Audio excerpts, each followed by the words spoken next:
Oi, gente. Oi, turma 101, tudo bom com vocês? Aqui é a Rafaela, professora de Geografia, e na aula de hoje nós vamos fazer a revisão dos assuntos do capítulo 2 da apostila de vocês, certo? O capítulo 2, ele vai ter duas frentes, certo? A gente vai ter dois temas sendo abordados. O primeiro é o efeito estufa e o segundo são os domínios naturais.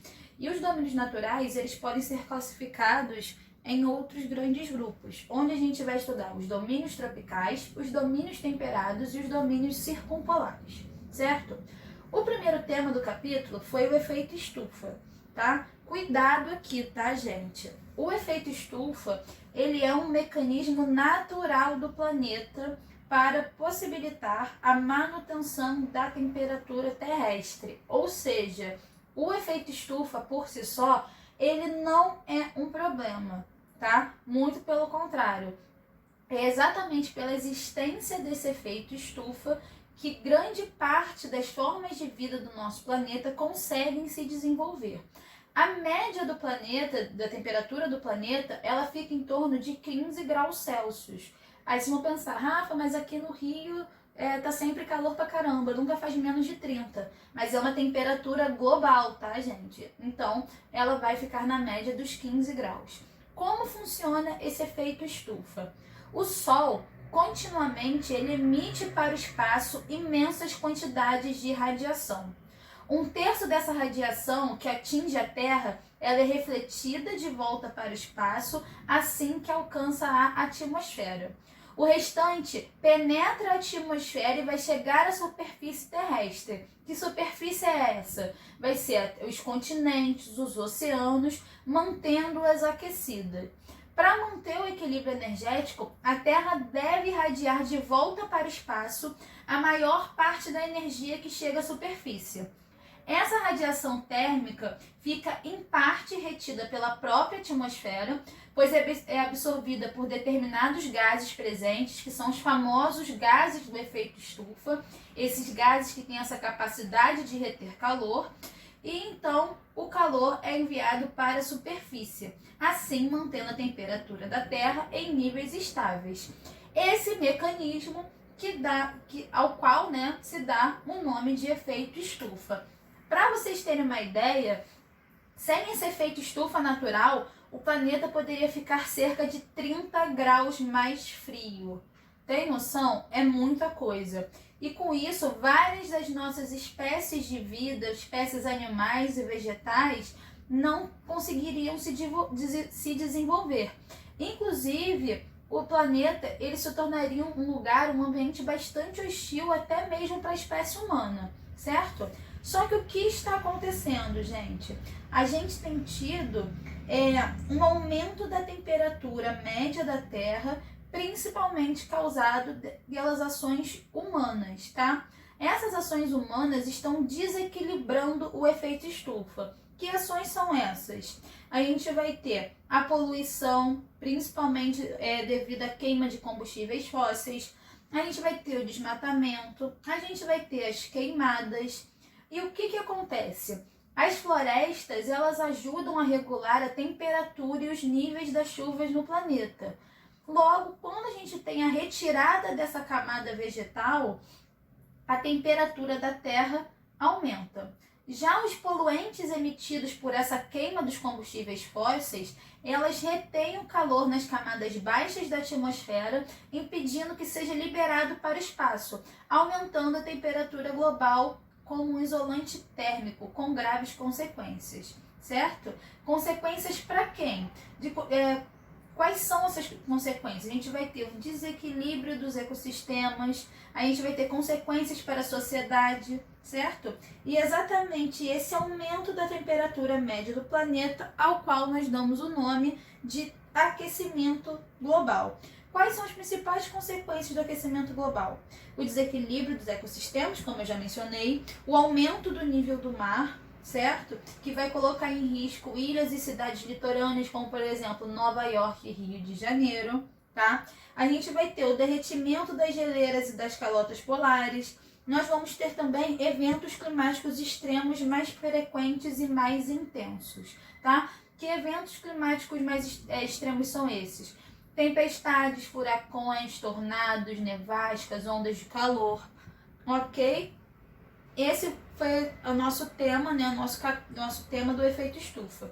Depois, no segundo momento do capítulo, a gente começa a estudar os domínios naturais, certo? O que são esses domínios naturais? São extensas áreas geográficas com condições ambientais semelhantes, ok?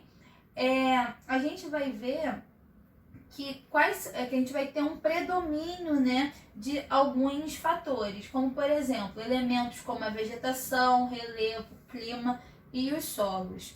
A gente vai ter o clima como um fator determinante, as zonas climáticas. Na página 6 da apostila de vocês, tem o esquema mostrando as zonas climáticas. Deem uma olhadinha para vocês relembrarem esse assunto, certo? Dentro desses domínios naturais, a gente vai ter grupos, né? A gente viu que o clima vai ser esse fator determinante. Então, a gente vai estudar os domínios naturais agrupados em domínios tropicais, domínios temperados e domínios circumpolares, ok? Os domínios tropicais, todos eles vão ter elevadas temperaturas e pequena amplitude térmica. O que é amplitude térmica? Vai ser essa diferença, essa variação de temperatura anual. Se a gente tem uma pequena amplitude térmica, quer dizer que a gente tem uma pequena variação de temperatura. Ou seja, as temperaturas vão ser elevadas o ano inteiro.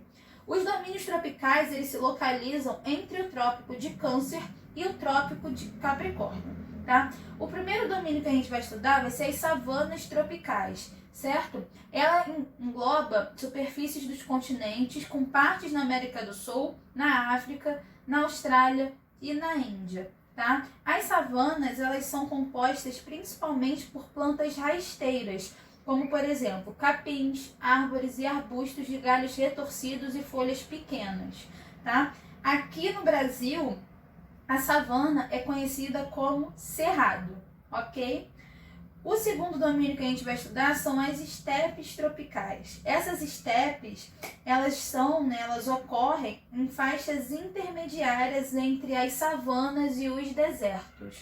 Na África, ela aparece nas margens de desertos e em áreas semiáridas. Aqui no Brasil, ela recebe a denominação de caatinga e ela vai ocorrer no interior nordestino, ok? Os desertos tropicais, que são outro domínio tropical, eles apresentam temperaturas elevadas e baixos índices pluviométricos, ou seja, a gente tem muito calor e quase não chove. Mas cuidado, tá, gente? Áreas de deserto, elas são áreas que apresentam uma amplitude térmica elevadíssima, podendo até marcar temperatura negativa ou próximo de zero de madrugada, tá? Não pensem que por causa disso a gente não vai ter vida nos desertos. A gente vai ter, por exemplo, uma vegetação pouco desenvolvida e adaptada, com a presença de gramíneas e arbustos, tá? As florestas tropicais pluviais, elas ocorrem em áreas de baixas latitudes, ou seja, áreas próximas ao Equador, tá? É um domínio quente e úmido, com temperaturas que oscilam entre 25 e 30 graus e chove pra caramba, tá? Com índices de pluviométricos de pelo menos 2.000 milímetros anuais, isso é coisa pra caramba. Nas florestas tropicais pluviais, a gente vai ter uma vegetação bem desenvolvida, ou seja, uma vegetação de folhas largas e perenes, que não vão cair em nenhuma das estações do ano. A floresta amazônica é a sua maior massa contínua, tá bem? E a gente também vai ter nessas florestas tropicais pluviais a presença de grandes bacias hidrográficas, ok? Por último, a gente vai estudar as florestas tropicais e as subtropicais decíduas, que elas ocorrem nas faixas dos trópicos em áreas de climas quentes e subúmidos. Paisagisticamente, quando a gente olha esse domínio, essas florestas elas se distinguem das florestas pluviais por serem constituídas, ao menos em parte, por árvores decíduas. O que são árvores decíduas? São espécies que perdem as folhas na estação seca. A Índia e o México são alguns dos lugares que possuem florestas decíduas, tá? Nessas florestas, gente, a gente vai ter uma grande biodiversidade, ao mesmo tempo que elas enfrentam um problema com o desmatamento. São um domínio extremamente desmatado. O exemplo desse domínio aqui no Brasil é a Mata Atlântica, ok? Depois de estudarmos os domínios tropicais, a gente estudou os domínios temperados.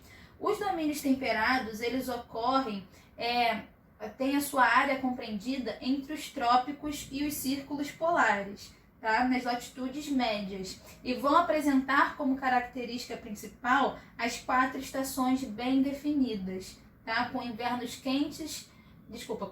frios e verões quentes, tá? Quando a gente fala em 4 estações bem definidas, é aquela coisa bem que a gente vê em filme, tá? Verão quente, inverno frio, o outono com as folhas caindo, na primavera temperaturas mais amenas e as flores florescendo, ok?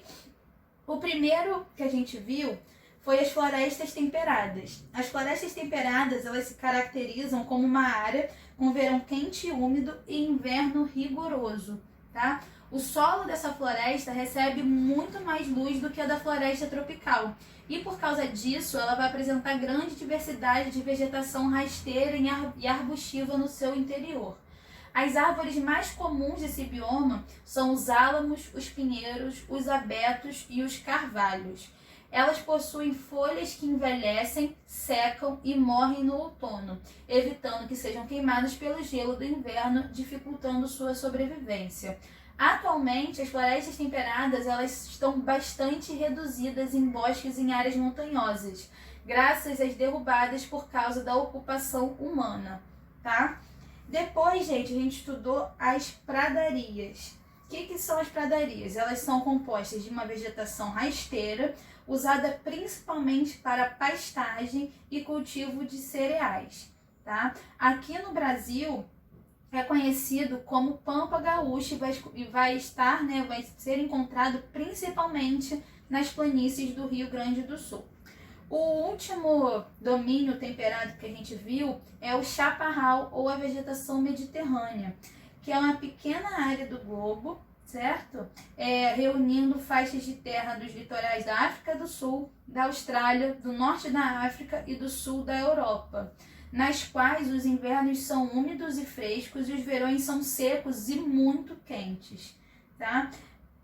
Esse domínio vai apresentar uma vegetação rasteira e de pequenos arbustos.